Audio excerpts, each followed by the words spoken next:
Welcome back to clean news Rajasthan. चलिए देखते हैं राजस्थान की 15 फटाफट बड़ी खबरों को। अमित शाह 17 को जयपुर में सहकार सम्मेलन का करेंगे उद्घाटन। केंद्रीय गृह और सहकारिता मंत्री अमित शाह 17 जुलाई को राजस्थान की राजधानी के दौरे पर रहेंगे।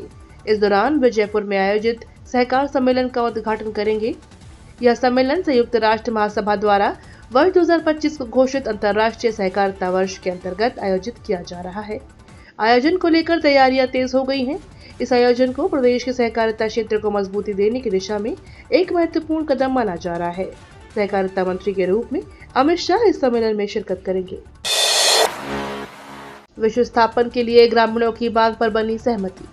एनसीआर के इकलौते टाइगर रिजर्व सरिस्का में बाघों की संख्या लगातार बढ़ने से युवा बाघों के बीच टेरिटरी को लेकर संभावित संघर्ष की स्थिति से बचने के लिए अब कोर एरिया में बसे गांव के विस्थापन में तेजी आ सकेगी। गांव के विस्थापन की प्रक्रिया में तेजी लाने के लिए अब सरिस्का में बसे गांव में रहने वाले परिवारों की पुनः सर्वे की प्रक्रिया शुरू की गई है। सरिस्का के कोर एरिया में बसे 29 गाँव में से 11 का प्रारंभ में विस्थापन किया जाना है। करीब 1.5 दशक में इनमें से करीब अभी 5 गांवों का ही विस्थापन पूरी तरह से हो पाया है, जबकि शेष बचे 6 गांवों का विस्थापन अभी होना है। गांव के विस्थापन की प्रक्रिया में तेजी लाने के लिए राज्य स्तरीय मॉनिटरिंग कमेटी ने ग्रामीणों की पुरानी सर्वे को रिवाइज कर नए सर्वे कराने की मांग मान ली है। इसके चलते करीब 6 गाँव में रहने वाले परिवारों का सर्वे नए सिरे से करने का निर्णय लिया गया है। जुलाई में नहीं होगी कांस्टेबल भर्ती परीक्षा, नई तारीख घोषित। राजस्थान पुलिस कांस्टेबल भर्ती 2025 की प्रतिष्ठित परीक्षा की नई तारीख सामने आ गई है। अब यह परीक्षा 13 और 14 सितंबर 2025 को आयोजित की जाएगी। ये पहले यह परीक्षा 19 और 20 जुलाई को होनी थी, लेकिन प्रशासनिक कारणों से इसे स्थगित कर दिया गया है। भर्ती एवं पदोन्नति बोर्ड के एडीजी विपिन कुमार पांडे ने जानकारी दी। इस परीक्षा में करीब 5.25 लाख उम्मीदवार शामिल होंगे। इनमें से 4.25 लाख अभ्यर्थी कांस्टेबल, जीडी, ड्राइवर और आरएलसी पदों के लिए बैठेंगे, जबकि आईटी पदों के लिए 1 लाख उम्मीदवार परीक्षा देंगे। जयपुर जिला प्रशासन की अनूठी पहल, नरेगा आखर से निखरेंगे नरेगा श्रमिक और ग्रामीण। ग्रामीण क्षेत्रों में महिला मीटों के माध्यम से नरेगा श्रमिकों को साक्षर करने के लिए जिला प्रशासन ने नरेगा आखर अभियान का आगाज किया है। अभियान के तहत गुरुवार को गुरु पूर्णिमा के अवसर पर इंदिरा गांधी पंचायती राज संस्थान में प्रशिक्षकों के परीक्षण कार्यक्रम के साथ अभियान का शुभारंभ हुआ। इस अभियान के ग्रामीण क्षेत्रों में महिला मेटों के माध्यम से नरेगा ग्रामीणों को, नरेगा श्रमिकों को साक्षर किया जाएगा। उन्हें हस्ताक्षर ज्ञान के साथ साथ डिजिटल एवं वित्तीय साक्षरता दी जाएगी। जिला प्रमुख रमा चोपड़ा ने कार्यक्रम को संबोधित करते हुए कहा कि साक्षरता से सशक्तिकरण की दिशा में जिला कलेक्टर डॉक्टर जितेंद्र कुमार सोनी के नेतृत्व में जिला प्रशासन का यह प्रयास मील का पत्थर साबित होगा। इस अभियान से न केवल ग्रामीण क्षेत्रों में सामाजिक चेतना का विस्तार होगा, बल्कि महिलाओं में भी हस्ताक्षर ज्ञान और वित्तीय साक्षरता के प्रति जागरूकता का संचार होगा। गुरु पूर्णिमा पर भाजपा ने की वंदना, सीएम से लेकर पार्षद तक पहुंचे गुरु के द्वार। प्रदेश में अगले 6 महीनों में निकाय और पंचायत चुनाव होने हैं। ऐसे में भाजपा अपनी जमीन को मजबूत करने के लिए अलग अलग कार्यक्रम कर रही है। पहले अहिल्याबाई होलकर के बहाने महिलाओं को तो फिर संकल्प से सिद्धि तक, और उसके बाद वंदे गंगा जल संरक्षण अभियान और एक पेड़ मां के नाम अभियान चलाया गया। इसके जरिए भाजपा कांग्रेस से 2 कदम आगे चल निकाय और पंचायत चुनाव के लिए जनता के बीच पहुंची। इतना ही नहीं, भाजपा ने गुरु पूर्णिमा के अवसर पर गुरु वंदन अभियान के जरिए धर्म गुरु और प्रबुद्ध जन में पकड़ मजबूत की। सत्ता और संगठन ने भारतीय संस्कृति में गुरु परंपरा, सनातन धर्म का आत्मा स्तंभ की परंपरा को आगे बढ़ाते हुए प्रदेश भर के विभिन्न विधाओं में गुरु समाजों और संतों महात्माओं के साथ प्रबुद्ध जन का सम्मान किया। इस दिन के अवसर पर बूथ से प्रदेश स्तर तक और सीएम से लेकर पार्षद तक सभी ने गुरु की वंदना की। राम सेतु एलिवेटेड ब्रिज की सतह धंसने पर कोर्ट सख्त, आवागमन पर रोक लगाने के लिए निर्देश। शहर के राम सेतु एलिवेटेड ब्रिज की गुणवत्ता एक बार फिर सवालों के घेरे में आ गई है। हाल ही में हुई बारिश के बाद ब्रिज की सतह धंस गई, जिससे उसकी मजबूती और सुरक्षा को लेकर गंभीर चिंताएं उत्पन्न हो गई।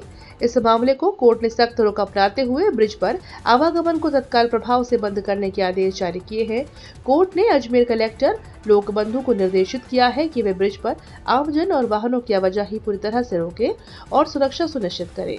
मामले की अगली सुनवाई आज होगी। एलिवेटेड रोड पर आवागमन बंद होने से कचहरी रोड, आगरा गेट, फव्वारा से रेलवे स्टेशन और मार्टिडल ब्रिज पर ट्रैफिक बढ़ गया है। अग्निपथ स्कीम के तहत वायुसेना में भर्ती 31 जुलाई तक करें आवेदन।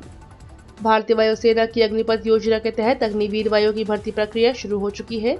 इसके लिए ऑनलाइन रजिस्ट्रेशन आज सुबह 11 बजे से शुरू होंगे और 31 जुलाई 11 बजे तक जारी रहेंगे। इच्छुक और पात्र अभ्यर्थी पोर्टल पर जाकर आवेदन कर सकते हैं। रक्षा प्रवक्ता राजस्थान लेफ्टिनेंट कर्नल निखिल धवन ने जानकारी दी है कि इस भर्ती के लिए महिला और पुरुष दोनों ही अभ्यर्थी आवेदन कर सकते हैं। ऑनलाइन आवेदन भरने के लिए अभ्यर्थियों के पास वैध ईमेल आईडी और मोबाइल नंबर होना अनिवार्य है। संपूर्ण पत्राचार अभ्यर्थी के रजिस्टर्ड ईमेल आईडी पर ही किया जाएगा। देश का पहला बालिका सैन्य विद्यालय जयमलसर में खुलेगा। 108 करोड़ की जमीन भवन दान। राजभवन के बीकानेर जिले में देश का पहला बालिका सैन्य विद्यालय स्थापित होने जा रहा है। शिक्षा और पंचायती राज मंत्री मदन दिलावर आज जयमलसर में प्रस्तावित इस ऐतिहासिक संस्थान के भवन परिसर का अवलोकन करेंगे। इस अवसर पर बीकानेर मूल के कोलकाता निवासी भामाशाह पूनम चंद राठी विद्यालय के लिए 108 करोड़ रुपए की भूमि और भवन का दान करेंगे। यह दान पूनम चंद राठी ने अपनी माता स्वर्गीय रामी देवी और पिता स्वर्गीय राम नारायण राठी पुण्य स्मृति में दिया है। इस सैनिक विद्यालय के लिए दी जाने वाली लगभग 108 करोड़ रुपए की भूमि और भवन का यह दान संभवतः राजस्थान में शिक्षा के क्षेत्र का अब तक का सबसे बड़ा दान माना जा रहा है। इसे विधिवत रूप से राजस्थान शिक्षा विभाग को प्रदान किया जाएगा। समारोह के दौरान आसपास के 300 से अधिक गाँव में पौधारोपण कार्यक्रम भी आयोजित किया जाएगा। राहरे की इलाज बंद करने की घोषणा, गहलोत और जूली ने सरकार को घेरा। प्रदेश में निजी अस्पतालों की association Rajasthan alliance of hospital association ने 15 जुलाई से सरकारी कर्मचारियों का इलाज नहीं करने की घोषणा की है। एसोसिएशन का कहना है कि सरकार ने इलाज के बकाया पैसे अभी तक जमा नहीं किए हैं। अभी तक इस मामले को लेकर राजस्थान की सियासत भी तेज होने लगी है। पूर्व मुख्यमंत्री अशोक गहलोत और नेता प्रतिपक्ष टीकाराम जूली ने इस मामले में सरकार पर हमला बोला है। अशोक गहलोत ने सोशल मीडिया प्लेटफॉर्म एक्स पर पोस्ट करते हुए लिखा कि राजस्थान की निजी अस्पतालों की यूनियन RAHA द्वारा अखबार में विज्ञापन देकर 15 जुलाई से RGHS के तहत इलाज बंद करने की घोषणा की है। इसका कारण 701 निजी अस्पतालों को 7 महीने से 980 करोड़ रुपए का भुगतान भाजपा सरकार की ओर से नहीं किया गया है। राजस्थान के 2 किसानों ने की 144 करोड़ की धोखाधड़ी।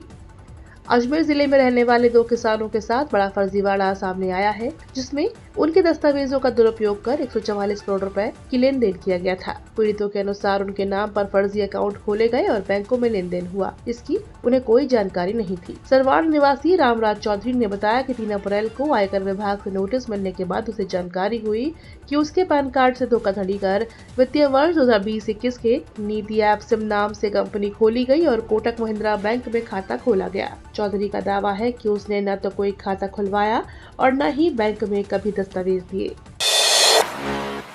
फिल्म उदयपुर फाइल्स की रिलीज पर लगी रोक, दिल्ली हाईकोर्ट का बड़ा फैसला।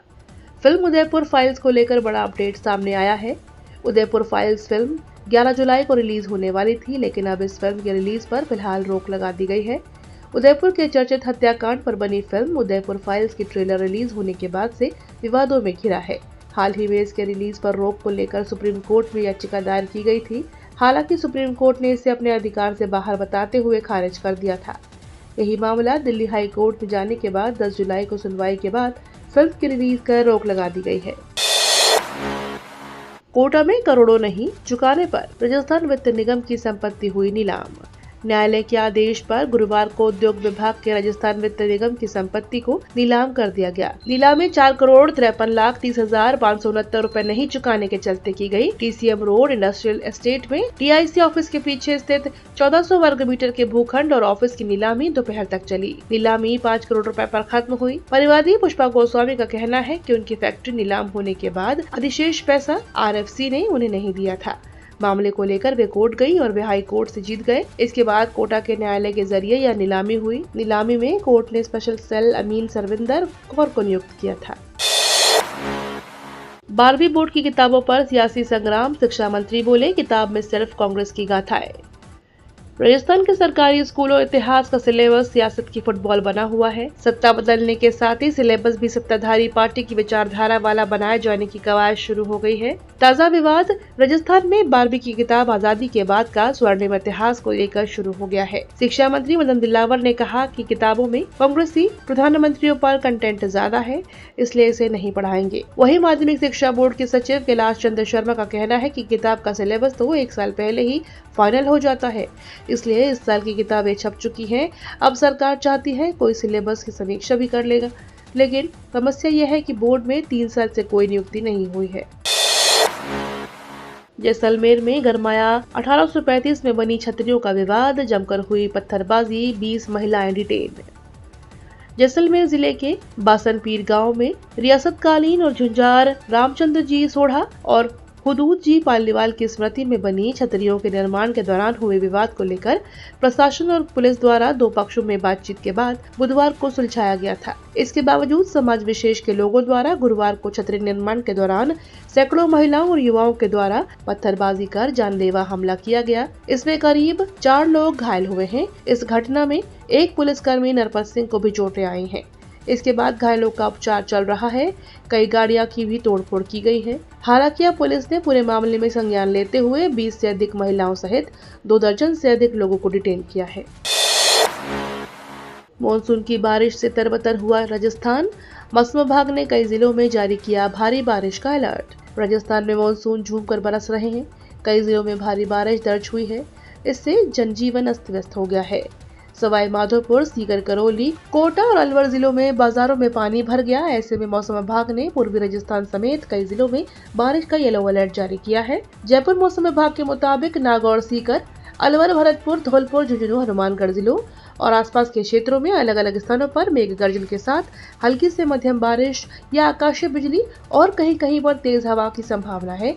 इसके अलावा भरतपुर, कोटा, जयपुर व बीकानेर संभाग में कहीं कहीं मेघ गर्जन के साथ हल्की से मध्यम बारिश होने का तथा भरतपुर संभाग में 1-2 स्थानों पर कहीं कहीं भारी बारिश होने की संभावना है। वहीं पूर्वी राजस्थान में आज से, जबकि पश्चिमी राजस्थान में 12 जुलाई से भारी बारिश की गतिविधियों में बढ़ोतरी होने की प्रबल संभावना है। ये तो थी राजस्थान की बड़ी खबरें। रोजाना सबसे पहले अपडेट पाने के लिए क्लीन न्यूज राजस्थान को अभी सब्सक्राइब करें।